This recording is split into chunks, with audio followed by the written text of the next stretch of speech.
প্রিয় দর্শক, আমন্ত্রণ জানাচ্ছি চট্টগ্রাম এক্সপ্রেস অনুষ্ঠান দেখার জন্য। সাথে আছি আমি মোহাম্মদ কামালউদ্দিন। দর্শক, আপনারা জানেন এই অনুষ্ঠান নিয়ে বাংলাদেশ তথা চট্টগ্রামের ইতিহাস, ঐতিহ্য, ব্যবসা বাণিজ্য, শিল্প, সাহিত্য, সংস্কৃতি, রাজনীতি সহ নানান বিষয়ে আমরা কথা বলেছি। আজকের আলোচনা বিষয় হলো চট্টগ্রাম উন্নয়ন বার্তা। এই নিয়ে আলোচনা করার জন্য আমরা উপস্থিত হয়েছি আমাদের চট্টগ্রাম সিটি কর্পোরেশনের মাননীয় মেয়র এম রেজাউল করিম চৌধুরীর মুখোমুখি। আমরা আজকে অনুষ্ঠানে আমি আলোচনা শুনবো এবং চট্টগ্রামবাসী শুনবে এবং পুরো বাংলাদেশে শুনবে চট্টগ্রামের উন্নয়ন বার্তা আমাদের মাননীয় মেয়রের মুখ থেকে। আপনাকে আমাদের অনুষ্ঠান আসার জন্য আন্তরিকভাবে অভিনন্দন জানাচ্ছি। আপনাকেও ধন্যবাদ। আজকে চট্টগ্রাম উন্নয়ন ভাবনা নিয়ে আলোচনা করার জন্য আপনারা আমাকে আমন্ত্রণ জানিয়েছেন। এই জন্য আপনাদেরকে আমি আমার পক্ষ থেকে শুভেচ্ছা এবং ধন্যবাদ জানাচ্ছি। আমরা সরাসরি আলোচনায় চলে যাই। কিন্তু আপনি দীর্ঘ বছর চট্টগ্রাম উন্নয়ন নিয়ে কথা বলেছেন, আন্দোলন করেছেন, সংগ্রাম করেছেন এবং চট্টগ্রামের জলাবদ্ধতা নিয়ে কথা বলেছেন, চাকরির হাল নিয়ে কথা বলেছেন, শত নাগরিক কমিটির মাধ্যমে আপনি সাধারণ মানুষকে জাগ্রত করেছেন এবং আপনি মেয়র হওয়ার আগ পর্যন্ত চট্টগ্রামের উন্নয়নের ক্ষেত্রে সোচ্চার ছিলেন। আপনি মেয়রের দায়িত্ব পাওয়ার পর হতে এই 100 দিনের মধ্যে আপনার কার্যক্রম কতটুকু সফলতার সহিত সম্পূর্ণ হয়েছে এবং আগামীতে আপনার কার্যক্রমের ক্ষেত্রে আপনি কতটুকু প্রস্তুতি নিয়েছেন এবং চট্টগ্রামবাসী কি আশা করে আপনার কাছ থেকে? আপনারা তো অবশ্যই জানেন জননেত্রী শেখ হাসিনা আমাকে আওয়ামী লীগের পক্ষ থেকে চট্টগ্রামে মেয়র হিসেবে মনোনয়ন দিয়েছে এবং আমার প্রতীক ছিল নৌকা। চট্টগ্রামের জনগণ, এই চট্টগ্রামের নগরবাস আমাকে ভোট দিয়ে বিপুল ভাবে ভোট দিয়ে জয়যুক্ত করেছে। এই জন্য আমি চট্টগ্রামবাসীর কাছে ঋণী এবং আল্লাহর কাছে শুকরিয়া আদায় করছি এবং জননেত্রী শেখ হাসিনার প্রতি কৃতজ্ঞতা জ্ঞাপন। আমি দায়িত্ব গ্রহণ করার পর মাত্র 100 দিন পার হয়েছে, অসংখ্য সমস্যা নিয়ে আমি দায়িত্ব গ্রহণ করেছি। সেই সমস্যাগুলো আমি বিস্তারিত বলতে চাই। সমস্যা নিয়েই তো চলতে হয়। সমস্যাকে উত্তরণ ঘটিয়ে সফলতা আনয়ন করার মধ্য দিয়ে একজন মানুষের সার্থকতা এবং আমার রাজনৈতিক জীবনে আমি এই পর্যন্ত এসেছি অনেক চ্যালেঞ্জকে গ্রহণ করে। আজকে জনগণ আমাকে ভোট দিয়েছে, চট্টগ্রামের মানুষ আমাকে ভোট দিয়েছে একটা প্রত্যাশা এবং সেই প্রত্যাশা পূরণের জন্য আমি আমার প্রচেষ্টা অব্যাহত আমি রাখবো এবং আমি আশা করি ইনশাল্লাহ আমি সফল। আপনারা তো অবশ্যই জানেন একজন মেয়রের দায়িত্ব হলো নগরকে পরিষ্কার পরিচ্ছন্ন রাখা, রাস্তাঘাটের উন্নয়ন করা, সংস্কার করা, সমগ্র শহরকে আলোকায়ন করা, পরিবেশকে অক্ষুণ্ণ রাখা, অর্থাৎ একটা বসবাসযোগ্য নগরী হিসেবে শহরকে গড়ে তোলা এবং আমি সেই লক্ষ্য নিয়েই এগিয়ে যাচ্ছি। 100 দিনে আমি পরিকল্পনা ঘোষণা করেছিলাম এবং সে 100 দিনের পরিকল্পনায় আজকে আপনারা এগুলো দৃশ্যমান। চট্টগ্রাম নগরের যে পরিষ্কার পরিচ্ছন্নতার ব্যাপারে নানা নর্দমার যে অবস্থা, এই ব্যাপারে আমি শতভাগ সফল হয়েছি দাবি করব। 100 দিন খুব অল্প সময়। এই সময়ের মধ্যে আমি কিছু মাত্র সূচনা করেছি। আজকে পরিষ্কার পরিচ্ছন্নতার দিক দিয়ে যদি আপনি চিন্তা করেন, নানা নর্দমা যেগুলো আমাদের চট্টগ্রাম সিটি কর্পোরেশনের আওতায় রয়েছে, আপনারা অবশ্যই আমি নগরবাসীকে অবগত করতে চাই 3 ফুটের উপরে নালাগুলো কিন্তু চট্টগ্রাম উন্নয়ন কর্তৃপক্ষ যে জলবদ্ধতা প্রকল্প গ্রহণ করেছে এবং এর জন্য জননেত্রী শেখ হাসিনা চট্টগ্রামের প্রতি আন্তরিক হয়ে 5,616 কোটি টাকা আপনার বরাদ্দ দিয়েছে। এই প্রকল্পের কাজ চলছে মেগা প্রকল্প, যার ফলে বড় নালা বলেন, খাল বলেন, সব জিবিএর উন্নয়নের এই প্রকল্পের কাজ চলছে এবং সেগুলোতে উন্নয়নের সাথে কাজের সাথে বাদ দেওয়া হয়েছে এবং সেখানে নালা নর্দমাতে আপনারা অবশ্যই জানেন সেখানে পানি প্রবাহ বিদ্যুৎ করছে, যার ফলে আপনার জলবদ্ধতার সমস্যা নিয়ে যেটা আজকে মেয়রকে দোষারোপ করা হয়, নগরবাসী পানি উঠলেই মেয়রের দোষ, কাউন্সিলরের দোষ, সিটি কর্পোরেশন দোষ। আসলে কিন্তু আমি এটা একটু স্পষ্ট করতে চাই, একসময় আপনিও দিয়েছেন, হ্যাঁ যখন রাস্তায় আন্দোলন করেছে, হ্যাঁ দিয়েছেন না, তখন কিন্তু এটা কিন্তু সিটি কর্পোরেশনের আওতাধীন ছিল, নালা খাল সবকিছু। এখন কিন্তু এই প্রকল্প শুরু হওয়ার পর থেকে এগুলো সিটি কর্পোরেশন থেকে সেপারেট হয়ে গেছে, কারণ এই প্রকল্পের কাজ শেষ না হওয়া পর্যন্ত চট্টগ্রাম উন্নয়ন কর্তৃপক্ষের অধীনে থাকবে। এখন যে সমস্যাটা হয়েছে, যেমন মশার ব্যাপারে আমরা যেটা বলেছি, মশাটা নিয়ন্ত্রণ করতে পুরোপুরি সমর্থ হয়নি। তার কারণ হলো যেখানে বাঁধ দেওয়া হয়েছে বাঁধে পানির প্রবাহ কম, পানির প্রবাহ নেই, পানি স্থির পানিতে মশা প্রজনন ক্ষমতা বৃদ্ধি পায়, এটা হচ্ছে স্বাভাবিক ব্যাপার। হাজার ওষুধ ছিটান, সেখানে ওষুধ একদিন কার্যকরী থেকে তারপর দিন থেকে আবার মশা সেখানে উৎপত্তি ঘটে। কিন্তু পরিষ্কার পরিচ্ছন্নতার দিক দিয়ে আমরা ৮০% সফল হয়েছি। রাস্তাঘাট এখন আমি প্রথম বসে নির্দেশ দিয়েছি, চট্টগ্রামের রাস্তাঘাটের বেহাল অবস্থা, এই রাস্তাঘাটকে অন্তত পক্ষে আমরা ফেস ওয়ার্কের মাধ্যমে যান চলাচলের উপযোগী করতে। আজকে দেখেন আমাদের রাস্তাঘাটগুলো বিভিন্ন জায়গায় যে গর্তগুলো ছিল যান চলাচলের বিঘ্ন গর্ত, সেগুলো কিন্তু এখন নেই। একটা সুন্দর রাস্তা আমি উপহার দিতে পেরেছি, তাও কিন্তু শতভাগ সম্ভব তো না, সেখানেও ৮০% সফলতা অর্জন করেছি। এক্ষেত্রে আমি একটা বলতে চাই, যেমন সদরঘাট টু বারেক বিল্ডিং যে স্ট্যান্ড রোড ছিল, এইটার যে অবস্থা ছিল, আমি দায়িত্ব নেওয়ার পরে আমি দেখলাম এখানে মানুষ চলাচল গাড়ি পর্যন্ত চলতে পারছে না। আমি উইদিন মান্থ সেটাকে আজকে আপনি গিয়ে দেখেন সেখানে গাড়ি চলাচল যেমন কার্পেটিং সামান্য কাজ হয়তো বারেক বিল্ডিং। পোর্ট কানেক্টিং রোডের যে বিড়ম্বনা মানুষ ভোগ করছে, সেখানে আমি কন্ট্রাক্টরকে নিয়ে, ঠিকাদারকে নিয়ে পূর্ব পাশে যে রোডটা আছে সেখানে কার্পেটিং করিয়ে মোটামুটি গাড়ি চলাচল উপযুক্ত করে দিয়েছে। কিন্তু পশ্চিম পাশে সেখানে কন্ট্রাক্টর, আপনারা দেখেছেন পেপারা পত্রিকায় দেখেছেন, কন্ট্রাক্টর আপনার অতিরিক্ত বিল নিয়ে উদয় হয়ে গিয়েছে। এই তাদেরকে আমি ব্ল্যাক লিস্টেড করেছি এবং তাদের নতুন ভাবে টেন্ডার করেছি। এই ডিসেম্বরের মধ্যে ইনশাল্লাহ এই পোর্ট কানেক্টিং রোডের কাজ। আর মুরাদপুর থেকে আপনার অক্সিজেন পর্যন্ত রোড গুলো আপনি কাজ চলছে এখন দেখছেন, রোড সে রোড গুলো ক্ষতিগ্রস্ত হয়েছে, ওয়াসার খোঁড়াখুড়ি, ওয়াসার সেখানে বিভিন্ন ফ্যাক্টরি বসাচ্ছে। মোটামুটি আমরা যেখানে 100 দিনের মধ্যে চেষ্টা করেছি শহরকে একটা মোটামুটি একটা অবস্থানে নিয়ে আসা, লাইন মার্কিং থেকে আরম্ভ করে আপনার শহরের বিউটিফিকেশনের জন্য আপনি মিড আইল্যান্ড বলেন, সাইডের ফুটপাথ গুলো বলেন, আজকে অনেক সুন্দর বৃদ্ধি হয়েছে, পেইন্টিং করা হয়েছে। এইভাবে ধীরে ধীরে আমরা অগ্রসর হচ্ছি চট্টগ্রামে। আমি এখানে একটা জিনিস উল্লেখ করতে চাই, একটা শহরে শুধু বড় বড় বিল্ডিং ইমারত গড়ে তুললেই শহর উন্নয়ন হয় না, আর রাস্তাঘাট থকথকে জগজগে হলে অত পরিবহন ব্যবস্থার অবশ্যই প্রয়োজন আছে। এটা একটি আদর্শ শহর হিসেবে গড়ে উঠে। আপনারা দেখছেন বাংলাদেশ চট্টগ্রাম এক্সপ্রেস,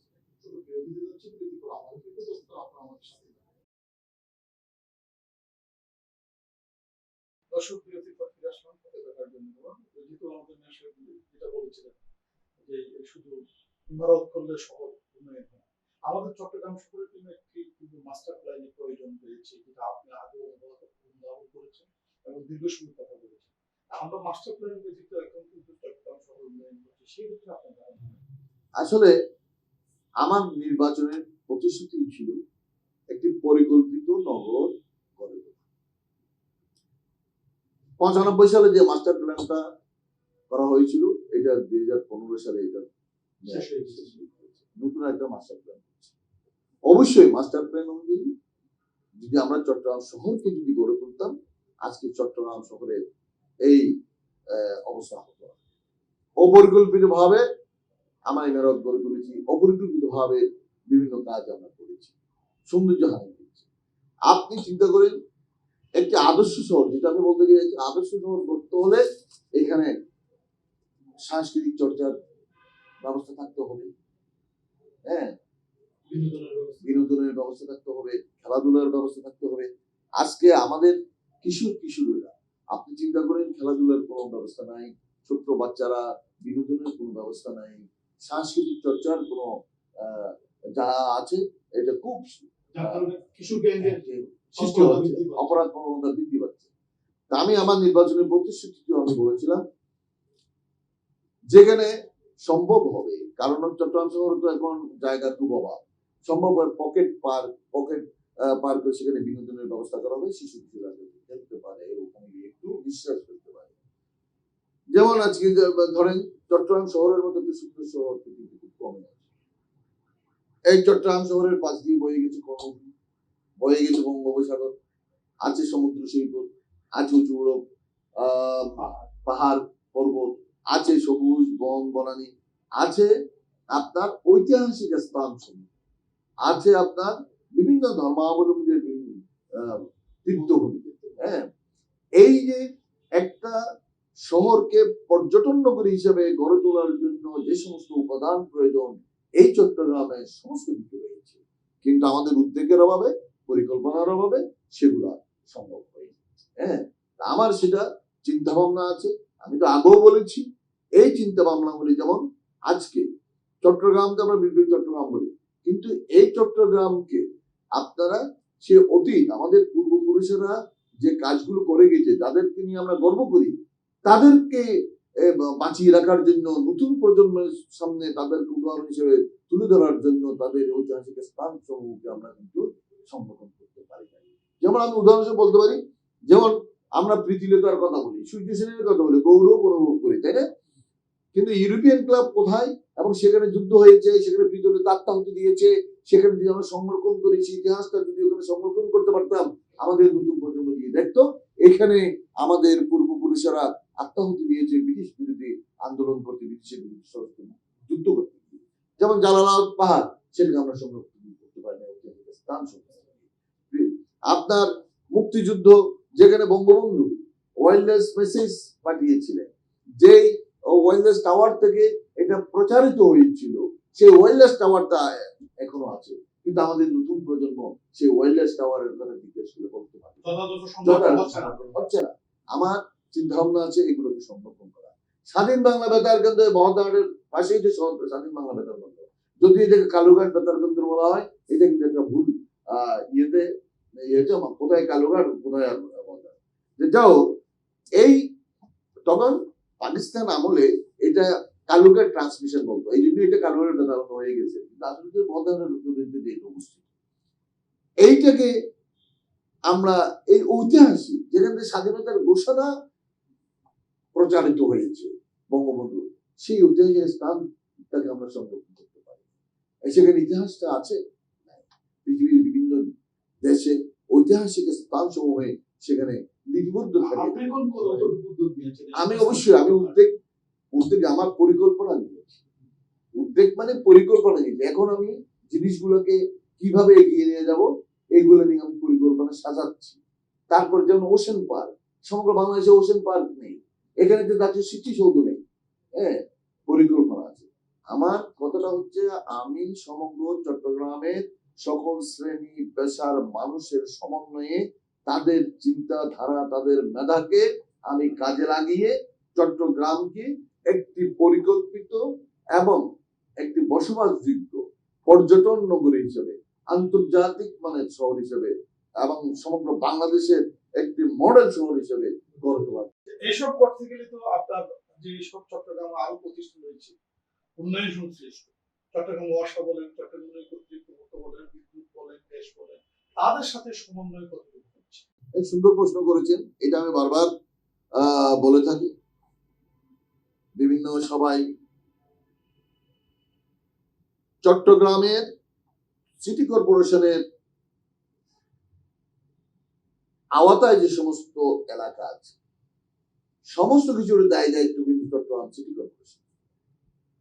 এবং আপনি ওয়াসা বলেন, টিএনটি বলেন, গ্যাস বলেন, যারাই আছে এখানে যদি চট্টগ্রাম সিটি মেয়রের অভিভাবকত্ব না থাকে তাহলে সমন্বিত উন্নয়ন সম্ভব নয়। কারণ সিটি কর্পোরেশন একটা রাস্তা করে কার্পেটিং করেছে নতুন রাস্তা, সেখানে পরদিন 1 মাস পরে গেল ওয়াসা সেখানে কোড়াকুড়ি করছে, এটি সমন্বয় নয়। টিএনটি কোড়াকুড়ি করছে, গ্যাস কোড়াকুড়ি করছে, সিটি করছে, এটা অর্থের অপচয় হচ্ছে এবং সাথে সাথে সৌন্দর্য হানি করছে এবং জনগণের ভোগান্তিও বাড়ছে। এই জন্য প্রয়োজন, আমি যেটা বারবার বলি, সব সংস্থাকে, যেমন সমন্বয় সভা হয় কিন্তু সংস্থার প্রধানরা কোনোদিন সমন্বয় সভা আসে না। অতীতে যে মেয়র সম্মানিত মেয়র বৃন্দ যারা সমন্বয় সভা করতেন হয়তো প্রতিনিধি একটা পাঠিয়ে দিয়েছে, ওই প্রতিনিধিত্ব সিদ্ধান্ত দেওয়ার ক্ষমতা থাকে। তার জন্য আপনি কি পদক্ষেপ নিচ্ছেন? এই জন্য আমি বারবার বলছি এখানে চট্টগ্রামের সিটি মেয়রের কর্তৃত্ব থাকতে হবে এবং সমন্বয় সভায় প্রত্যেকটা সংস্থার প্রধানদের এক সময় কিন্তু ছিল একসাথে যখন এক সময় ছিল, তখন সেটা কিন্তু দায়বদ্ধতা ছিল, জবাবদিহিতা ছিল। এখন কিন্তু সেই জবাবদিহিতা নেই বলেই আজকে চট্টগ্রামের উন্নয়ন যেইভাবে আগানোর কথা সেইভাবে এগুচ্ছে না এবং চট্টগ্রামের শ্রী বৃদ্ধির পরিবর্তে শ্রী হানি হচ্ছে। তাই আমি মনে করি এই সমন্বয়ের জন্য চট্টগ্রাম সমস্ত সংস্থাগুলোকে একখানে আসতে হবে এবং সিটি কর্পোরেশনের সেখানে অভিভাবক আবারও ছোট একটা বিরতি আছে। দর্শক ছোট বিরতি যাচ্ছে, বিরতির আবারও দিব, তখন আপনারা আমার সাথে দর্শক বিরতির পর ফিরে আসলাম, সাথে থাকার জন্য ধন্যবাদ। আমি আবারও আমাদের মাননীয় মেয়র সাহেবের মুখোমুখি হচ্ছি। আচ্ছা, আপনি জানেন চট্টগ্রাম শহরের সিটি কর্পোরেশনের অধীনে চাকতাই খালের সংলগ্ন বদ্রাটিতে আকরিয়া হয়ে একটা খাল হওয়ার কথা ছিল, যেটার জন্য আপনি অনেকবার সোচ্চার হয়েছিলেন এবং অনেক সময় প্রতিবাদও করেছিলেন, কিন্তু এই খালটা দীর্ঘ বছর কিন্তু হয়নি। চট্টগ্রাম সিটি কর্পোরেশনের অধীনে হওয়ার কথা। আপনি এখন যেহেতু দায়িত্ব পেয়েছেন, আল্লাহ আপনাকে দায়িত্ব দিয়েছে, এই খালটা আদৌ হবে কিনা আপনার পরিকল্পনা? এই খালটা আসলে এই প্রকল্পটা যে সময় ছিল সেটা অতিবাহিত হয়ে গিয়েছে। আমি আবার পুনরায় প্রকল্প এটা পেশ করেছি এবং আশা করি সেই প্রকল্প পাস হয়ে আসবে এবং এই অচিরেই এই খালের কাজ ধরতে পারবো বলে আমার আশা আছে। কারণ প্রায় 900 কোটি টাকা আমরা ল্যান্ড একুইজিশনের জন্য আমার পূর্ববর্তী মেয়র যারা ছিলেন আপনার জেলা প্রশাসকের তহবিলে চট্টগ্রাম সিটি কর্পোরেশন জমা দিয়েছে। হ্যাঁ, ল্যান্ড একুইজিশন। এখন আমি বলেছি ল্যান্ড যতটুকু একবার হবে অতটুকু আমাকে বুঝিয়ে দেন, আমি অতটুকুতে কাজ করব।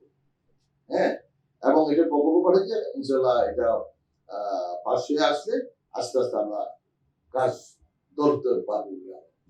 আচ্ছা, আপনি মাঝখানে বলেছেন যে জলবদ্ধতার জন্য চট্টগ্রাম সিটি কর্পোরেশনের পরিবর্তে আপনার উন্নয়ন কর্তৃপক্ষকে দায়িত্ব দেওয়া হচ্ছে। আমরা জানি খাল, বিল, নালার সাথে সম্পৃক্ত হলো চট্টগ্রাম সিটি কর্পোরেশন। তাদের যে অভিজ্ঞতা রয়েছে এবং নির্বাচিত মেয়র হিসেবে, নির্বাচিত প্রতিনিধি হিসেবে সিটি কর্পোরেশনের মেয়রকে মানুষের প্রাধান্য দেওয়া হয়। যেখানে জলবদ্ধতা হোক না কেন, যেখানে সমস্যা হোক না কেন, কিন্তু মানুষ আর্কেট করে বলেন বা উদ্দেশ্য করে বলেন মেয়র সাহেবের দায়ভার বেশি আর মেয়র সাহেবের করতেছে না। এবং এই চট্টগ্রামের উন্নয়নের ক্ষেত্রে সরকার বাহাদুর এবং সিটি কর্পোরেশনের মাধ্যমে উন্নয়ন প্রকল্প না দিয়ে অন্য সংস্থাকে যদি উন্নয়নের দায়িত্ব দেওয়া হয়, তাহলে উন্নয়নের ক্ষেত্রে আমরা কতটুকু পিছনে? আসলে এখানে যেমন নালা, খাল এগুলো সিটি কর্পোরেশনের অধীনে থাকলে, কারণ সিটি কর্পোরেশনের সেই জনবল আছে, অভিজ্ঞতা আছে। অতীত খাল, নতুন খালও সিটি কর্পোরেশন করেছে, পুরানো খালগুলো সংস্কার করেছে। সিটি কর্পোরেশনের সেই জনবল আছে এবং সে অভিজ্ঞতা আছে। স্বাভাবিকভাবে সিটি কর্পোরেশনের হাতে যদি এই প্রকল্পের কাজ থাকতো। আর যদি কোনো নির্বাচিত প্রতিনিধি, সবাই নির্বাচিত প্রতিনিধিত্ব জনগণের কাছে আর অন্য কোনো প্রতিষ্ঠানে কিন্তু নির্বাচিত প্রতিনিধি নেই। স্বাভাবিকভাবে কাউন্সিলর যারা নির্বাচিত হয় তারাও জনগণের কাছে দায়বদ্ধ, এবং যিনি মেয়র নির্বাচিত হন উনি জনগণের কাছে দায়বদ্ধ, এবং জনগণের কাছে জবাবদিহি করতে হবে। একটা ভীতি ওনাদের মধ্যে কাজ করে। তাই স্বাভাবিকভাবে এটা যে সিটি কর্পোরেশনের অধীনে যদি ভবিষ্যতে যে কাজগুলো হবে, চট্টগ্রামের এই নালা খাল উন্নয়নের ব্যাপারে, নতুন খাল করার ব্যাপারে, হ্যাঁ, সিটি কর্পোরেশন দিলে আমার মনে হয় সবচেয়ে গতি পাবে, এবং এটা পরিকল্পিতভাবে এই কাজগুলো হবে বলে আমি মনে করি। আপনি চট্টগ্রাম শহরকে আগামী 200 বছরের শহর কিভাবে দেখতে চান? এই ধরনের নগরবিদদেরকে নিয়ে আপনি কোন ধরনের পরিকল্পনা আপনার হাতে? অবশ্যই আছে, আপনারা তো অবশ্যই জানেন আমি সর্বস্তরের সকল পেশার এবং বিশেষজ্ঞদেরকে এখানে সংযুক্ত করতে চাই। কিছুদিন আগে আপনারা জানেন আমাদের যে আর্কিটেক্ট অ্যাসোসিয়েশন আছে, হ্যাঁ, এবং নগর পরিকল্পনা বিদরা আছে, ওনাদেরকে আমি আমার সিটি কর্পোরেশনের অফিসে আমন্ত্রণ জানিয়েছিলাম, এবং ওনারা সবাই এসেছিলেন। ওনার সাথে আমার খুব আন্তরিক আলোচনা হয়েছে। ওনারা সর্বাত্মক সহযোগিতা করবেন আশ্বাস দিয়েছেন, এবং ওনারা সেভাবে পরিকল্পনা করেছেন। আমি বলেছি আপনারা চট্টগ্রাম শহর থেকে শুধু মেয়র নয়, এটা আমি এই চেতনাটা ঢুকিয়ে দিতে চাই প্রত্যেকে। এই চট্টগ্রাম শহর প্রত্যেকটা মানুষ এই চট্টগ্রাম শহর নিয়ে চিন্তা করে, প্রত্যেকটা মানুষ। আমি একজন সাধারণ রিক্সার ড্রাইভার পরামর্শ আমি রাজি আছি যদি চট্টগ্রাম শহরকে সাজানোর জন্য তার দিকে কোন সুপ্রস্তাব থাকে। যেমন আমি আপনার দেখেছেন মশার আসলে তো বৃদ্ধি পেয়েছে, ওষুধ ছিটানো হচ্ছে, হ্যাঁ, কিন্তু মশার নিয়ন্ত্রণ আছে। কেন নিয়ন্ত্রণ আছে সেটা বললাম, হ্যাঁ, নালানন্দ বন্ধ আছে, ওষুধ যেগুলো আমরা উড়ন্ত মশার জন্য ব্যবহার করি, এগুলো কিন্তু মশার ইতিমধ্যে কার্যকর হচ্ছে না। আমি চট্টগ্রাম বিশ্ববিদ্যালয়ের ভিসিকে আহ্বান জানিয়েছি, এবং ওনাকে অনুরোধ করেছি আপনাদের ওখানে ল্যাব আছে এবং আপনাদের বিশেষজ্ঞ আছে, এই ওষুধগুলো কার্যকরী হচ্ছে না কেন, বা কি ওষুধ দিলে কার্যকরী হবে এবং মশার জন্য উপযোগী হবে আপনারা, এবং সেই বিশেষজ্ঞ টিম আমার সাথে দুবার বসছে। এবং কিছুদিন আগে, আজকে 10-15 দিন আগে বিসি সাহেব ওনার বিশেষজ্ঞ আমার সাথে আবার বৈঠক করেছেন। ওনারা এগুলো পরীক্ষা নিরীক্ষা করছেন, যদি ওনারা একটা মতামত দিতে পারে তাহলে সেই ওষুধেই আমি। আচ্ছা, একেবারে শেষ পর্যায়ে আপনি একটা মহৎ কাজে হাত দিয়েছেন, যেহেতু এখানে চট্টগ্রাম শহরের যে বর্জ্যগুলো আছে, এই বর্জ্যগুলোকে মানে সম্পদ রূপান্তর করে বিদ্যুৎ আয়নন করা, এবং এই বর্জ্যগুলোকে কাজে লাগানোর জন্য বিদেশি বিভিন্ন সংস্থাকে আপনি প্রস্তাব দিয়েছেন, এবং বিদেশি বেশ কিছু সংস্থায় প্রস্তাব আপনাদের কাছে এগিয়ে আসছে। এই প্রকল্পগুলো আপনি কতটুকু? আসলে এই বর্জ্য ব্যবস্থাপনা, ওয়েস্ট ম্যানেজমেন্ট, এগুলো যদি আপনি কাজে লাগাতে না পারেন, একসময় দেখবেন যে বর্জ্য ফেলার জায়গা পাবে, এখনো পাচ্ছি না। এগুলো থেকে, এই বর্জ্যগুলো থেকে আমরা বিদ্যুৎ, সার, যেমন প্লাস্টিকের ইয়েতে সমগ্র শহর খারাপ হয়ে গেছে, এগুলোকে রিসাইক্লিং করে আবার ব্যবহার করা যায়। আমরা উদ্যোগ নিয়েছি, এবং আপনাদের তো অবশ্যই অবগত হতে গার্বেজ প্ল্যান্ট, যেটা আমাদের চট্টগ্রাম সিটি কর্পোরেশনে নেই, ওটা থেকে সার উৎপাদন, হ্যাঁ, আমাদের ওখানে। তো এটাকে প্রজেক্টটা প্রায় বিকল হয়ে গিয়েছিল। আমি এটাকে আবার নতুন ভাবে সাজাচ্ছি, এবং ওখানেও অনেক বর্জ্য লেগে যাবে। এবং আমি বিদেশি বিভিন্ন সংস্থা আসছি, ওনাদের সাথে আমি বেশ, আপনারা দেখছেন পত্রিকে আমার সাথে আলাপ আলোচনা হচ্ছে। ওনারা প্রস্তাব অনেকে প্রপোজাল পাঠিয়েছেন, আমি যে আরো এগুলো পর্যালোচনা করছি। আমি চাচ্ছি যে এগুলো দিয়ে মোটামুটি তাদেরকে বলেছেন ফিজিবিলিটি স্টাডি করার জন্য, তারাও এটা রিপোর্ট দেওয়ার পরে যেটা আমাদের সাথে চুক্তি করার চিন্তা ভাবনা আছে, যাতে আপনার এই বর্জ্য থেকে আমরা বিদ্যুৎ, এনার্জি, তারপর সার, এগুলো উৎপাদন করে। ধন্যবাদ আপনাকে। দর্শক, আপনারা তখন কিন্তু আমাদের কর্পোরেশনের সম্মানিত মাননীয় মেয়র সাহেবের কথা শুনেছেন। তিনি কিন্তু চট্টগ্রাম উন্নয়নের কথা বলেছেন, মাস্টার প্ল্যানের কথা বলেছেন, বিগত সময় সমন্বয়ের অভাবের কারণে চট্টগ্রামের উন্নয়ন ব্যাঘাত হয়েছে সেটা বলেছেন, খাল খননের কথা বলেছেন, জলবদ্ধতার কথা বলেছেন, মশার উপদ্রবের কথা বলেছেন এবং মাননীয় প্রধানমন্ত্রীর আন্তরিকতার কথা বলেছেন। চট্টগ্রাম বন্দর থেকে উন্নয়নের জন্য একটা পার্সেন্টেজ দেওয়ার যে সিদ্ধান্ত নিয়েছেন তার জন্য স্বাগত জানিয়েছেন এবং চট্টগ্রামের সাধারণ মানুষের তিনি সহযোগিতা কামনা করেছেন এবং চট্টগ্রামের যে সব উন্নয়ন প্রতিষ্ঠান রয়েছে তাদের সমন্বয়ের মাধ্যমে চট্টগ্রামকে এগিয়ে নেওয়ার কথা বলেছেন এবং তিনি একটা আধুনিক মানের এবং বসবাসকারী সময় উপযোগী একটি শহর তিনি উপহার দেওয়ার কথা বলেছেন এবং চট্টগ্রামে যারা নগরবিদ আছে তাদেরকে কাছে এনে এবং পরিকল্পিতভাবে চট্টগ্রামকে সাজানোর জন্য তিনি উদ্যোগ গ্রহণ করার সিদ্ধান্ত নিয়েছেন। উনি 100 দিন অতিবাহিত করেছেন। 100 দিনের মধ্যে উনি যে সব পরিকল্পনা গ্রহণ করেছেন, রাস্তাঘাটের বেশ কিছু উন্নয়ন হয়েছে। অবশিষ্ট রাস্তাঘাটের যে সব কার্যক্রম বন্ধ রয়েছে বা মানে যে পরিকল্পনার কারণে কাজ শুরু করতে পারেনি সেই কাজ শুরু করার তিনি কথা দিয়েছেন। যেসব ঠিকাদারেরা যে কাজের নাম দিয়ে যে সিটি কর্পোরেশন থেকে অর্থ আত্মসাৎ করেছেন তাদেরকে কালো তালিকায় অন্তর্ভুক্ত করেছেন এবং ওখানে নতুন ভাবে টেন্ডার আহ্বান করেছেন এবং উনি যেসব কার্যক্রম হাতে নিয়েছেন আশা করি এসব কার্যক্রম যদি আমরা যথাসময়ে যথা নিয়মে যদি বাস্তবায়ন করতে পারি একটি নগর হবে, আমাদের বাস উপযোগী বিশ্বমানের একটি শহর হবে। চট্টগ্রাম ওনার ভাষায় বলেছেন এই ধরনের চট্টগ্রাম পৃথিবীতে নেই, যেখানে পাহাড় আছে, যেখানে সমুদ্র আছে, যেখানে নদী আছে, যেখানে সবুজ অরণ্য আছে, সেই ধরনের শহর কিন্তু বিরল এবং এই শহরকে সাজানোর জন্য সবাই সম্মিলিত উদ্যোগের প্রয়োজন এবং যেখানে সেখানে যত্রতত্র স্থানে আমরা ময়লা আবর্জনা না ফেলিয়ে নির্দিষ্ট দিনে যদি আমরা ময়লা আবর্জনা ফেলি তাহলে চট্টগ্রাম শহর সুন্দর হওয়ার ক্ষেত্রে এবং ওনার ভাষায় গভীর থাকবে না। তো যাই হোক, ওনার কাছ থেকে অন্য সময় আরো আমরা মানে চট্টগ্রামের দায়িত্বশীল এবং অভিভাবক হিসেবে আমরা কথা শুনবো। উনি চট্টগ্রামকে সাজাবেন, আমরা সাথে থাকবো এবং ওনাকে সহযোগিতা করবো। উনি বলছেন এই চট্টগ্রাম আমার আপনার সবাই এবং আমার আপনার এই শহরকে রক্ষার জন্য আমরা সবাই এগিয়ে যাব। সর্বক্ষেত্রে আমরা যেখানে অবস্থান করি না কেন চট্টগ্রাম শহর সবাই এটা মাথায় নিয়ে কাজ করতে হবে। ওনার কাছ থেকে আরো কিছু শোনার থাকলেও সময় স্বল্পতার কারণে শেষ করছি। আপনারা ভালো থাকুন, সুস্থ থাকুন, আমাদের সাথে থাকুন।